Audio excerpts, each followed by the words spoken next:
जी 1 minute मैं phone आ गया, phone सुन ला। Hello अस्सलाम वालेकुम भाजी। जी वालेकुम सलाम। पैसे वाले फोन कीता सी जी।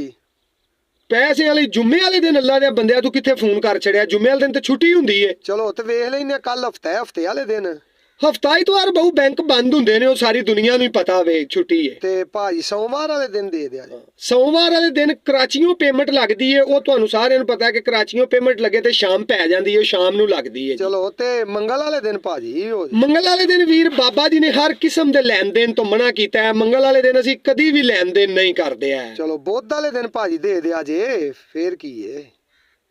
ਬੁੱਧ ਵਾਲੇ ਦਿਨ ਮੇਰਾ ਵੀਰ ਅਸੀਂ ਸ਼ਹਿਰੋਂ ਬਾਹਰ ਹੁੰਨੇ ਆ, ਕਦੀ ਪਿੰਡੀ ਗਏ ਹੁੰਨੇ ਆ, ਕਦੀ ਫੈਸਲਾਬਾਦ, ਕਦੀ ਕਰਾਚੀ।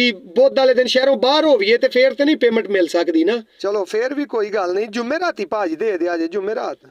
ਜੁਮੇ ਰਾਤੀ ਵੀਰ ਅਸੀਂ ਦਰਬਾਰ ਸ਼ਰੀਫ ਤੇ ਜਾਣਾ ਹੁੰਦਾ ਵੇ, ਉਹ ਅਸੀਂ ਅੱਲਾ ਦੇ ਹੁਕਮ ਨਾਲ ਢੋਲ ਨਾਲ ਲੈ ਕੇ ਜਾਂਦੇ ਆ, ਨੱਚਦੇ ਜਾਂਦੇ ਆ। ਹਰ ਜੁਮੇ ਰਾਤੀ ਅਸੀਂ ਦਰਬਾਰ ਸ਼ਰੀਫ ਤੇ ਦੇਗ ਲੈ ਕੇ ਜਾਣੀ ਹੁੰਦੀ ਹੈ, ਉਹ ਅਸੀਂ ਦਰਬਾਰ ਤੇ ਹੁੰਨੇ ਆ। ते जुम्मे वाले दिन छुट्टी ਹਾਂ होंदी है। ਜੁਮੇ ਵਾਲੇ ਦਿਨ ਛੁੱਟੀ ਹੈ। पैसे साडे किदन दिओगे वो ते दस छड़ो फिर। ਪੈਸੇ ਵੇਖ ਲਵੋ, ਬਾਕੀ ਫਿਰ ਕੋਈ ਜਿਹੜਾ ਦਿਨ ਬਚਦਾ ਵੀ ਹਫਤੇ ਦੇ ਵਿੱਚ ਅਸੀਂ ਬੈਠੇ ਆ ਤੇ ਪੈਸੇ ਦੇਣ ਲਈ ਬੈਠੇ ਆ, ਸਾਰਿਆਂ ਦੇ ਅੱਲਾ ਦੇ ਹੁਕਮ ਨਾਲ ਦੇ ਕੇ ਜਾਂਦੇ ਆ।